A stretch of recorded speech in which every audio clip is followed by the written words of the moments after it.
Si un croyant n'est pas encore disciple, il ne peut jamais être témoin.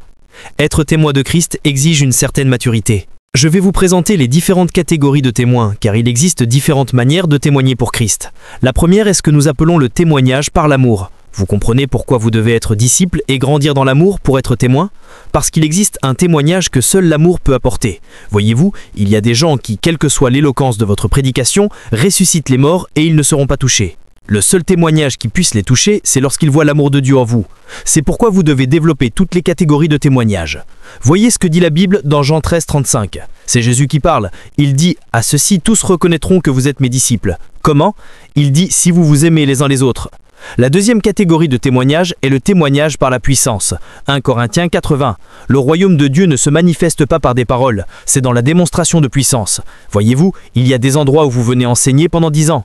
Ils demandent comme Pharaon, qui est votre Dieu pour que nous le servions? Certains ne se soucient pas du message, ils veulent en voir la preuve. Troisièmement, le témoignage de la prédication et de l'enseignement. Et ce genre d'enseignement est une déclaration audacieuse. Acte 4, 31. Ils priaient pour qu'il leur accorde de proclamer la parole avec assurance. Aucun témoin n'est quelqu'un qu'on peut affaiblir et qui ne fait aucun compromis. Il vient donc déclarer « Si vous mentez, tuez-le ». Même la mort fait partie du témoignage. En fait, bien souvent le témoignage, s'il est authentique, devient plus fort dans la mort que durant la vie. Si vous voulez être témoin, ne vous contentez pas de connaître la parole, communiquez-la sans crainte ni complaisance, car votre secours vient du Seigneur, le Créateur des cieux et de la terre. Vous devez défendre un seul intérêt, celui du royaume de Dieu. Quatrièmement, le témoignage d'un mode de vie ou d'une vie sainte. Philippiens 2,15.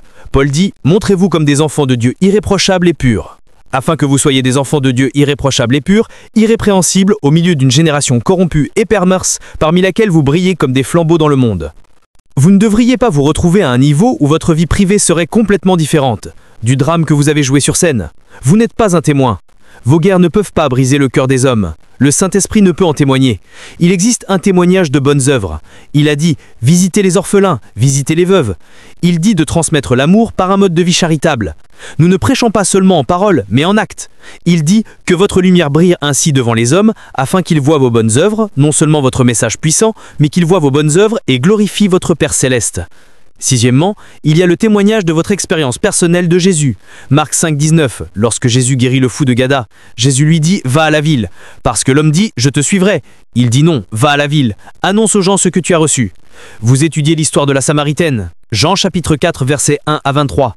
Lorsque la femme rencontra Jésus, elle courut à la ville. Devinez ce qui s'est passé. D'après leur témoignage personnel, la Samaritaine a averti toute la ville de Samarie. La Bible dit que la ville est venue à Jésus.